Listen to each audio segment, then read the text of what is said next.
Welcome back, rankers. Let's get right into it.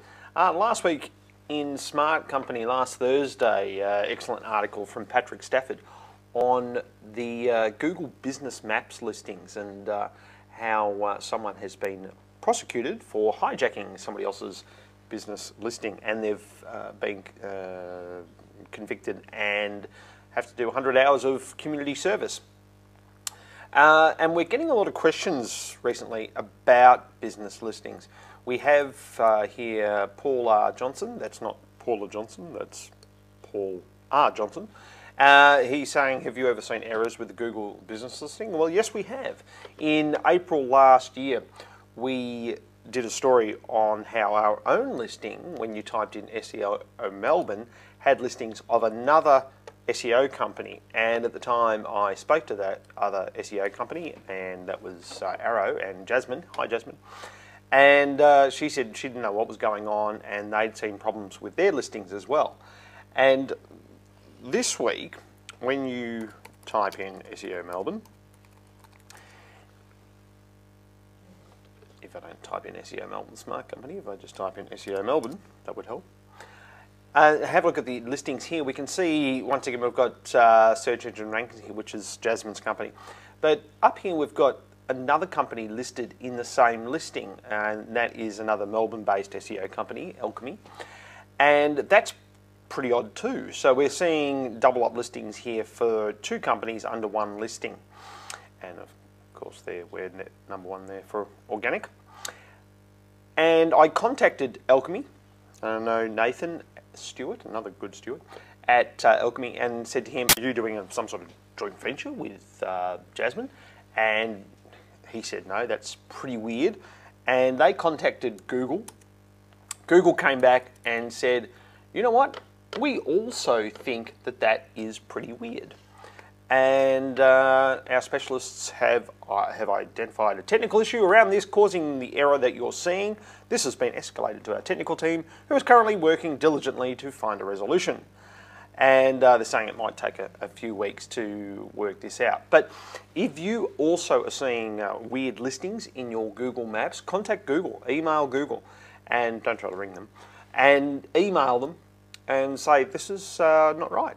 And hopefully they'll get their technical team onto it straight away and have it resolved in a few months, because it's been there for quite a while. So yes, Paul R. Johnson and everybody else who wrote in and said what's going on with Google Maps listings. Well, they've never really settled down in Australia ever since they were launched last year. And we see constantly a lot of errors and a lot of spam in the Google Maps listing. And I know Chris Thomas at Resio has done a few blog posts on in the early days of Google Maps and how much they were being abused. So yeah, there are problems with Google Maps in Australia. And finally this week, just a quick question from Kevin Hagan. Kevin Hagan has asked about keyword analysis and saying that sure, it's easy to rank for something, but surely the keywords are the most important things, because you can rank for a ridiculous phrase and it might not get any traffic to your site. Well, yes, Kevin, you're right. And whilst we focus on getting to number one and all those other sorts of things, as I've said many times before, the most important thing with search engine optimization is getting your keywords right. If you're not getting your keywords right, you're going to be wasting all your time. So the first thing that anybody should do before they go and do any SEO at all is head across to Google Insights for search. Now, if you just type in Insights into Google, you'll find it. Head across to Insights for search, start having a think about your keywords. Remember, keep away from things like jargon unless you have a technical audience or an audience that it needs the jargon and uses the jargon a lot. But don't go and optimize for an acronym like EVP, which stands for Employee Value Proposition. It's got to be phrases. We actually had someone who wanted to rank for that. It's got to be phrases that you think your audience is going to be typing into Google. And if you're going for a consumer market, chances are they really don't care about your industry jargon. they'll just type in whatever they think is going to find that thing for them. So go here. So for instance, we go SEO, we go SEO Melbourne, and let's go search engine optimization, and we'll have a look at just results from Australia from 2004 to the present.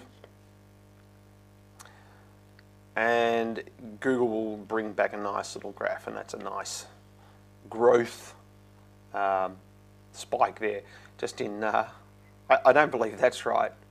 So you've got to take these results and add some common sense to them.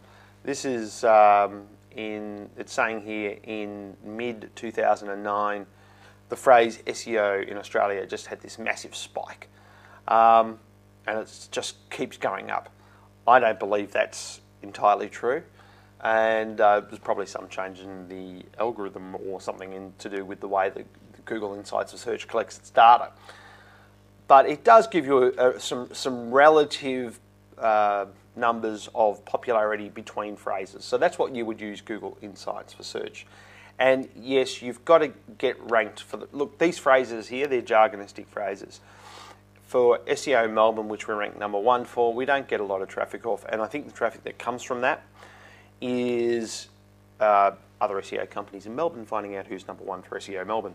And you're much better off ranking for things like in our industry, things like getting to number 1 in Google, appear on the first page of Google, things like that.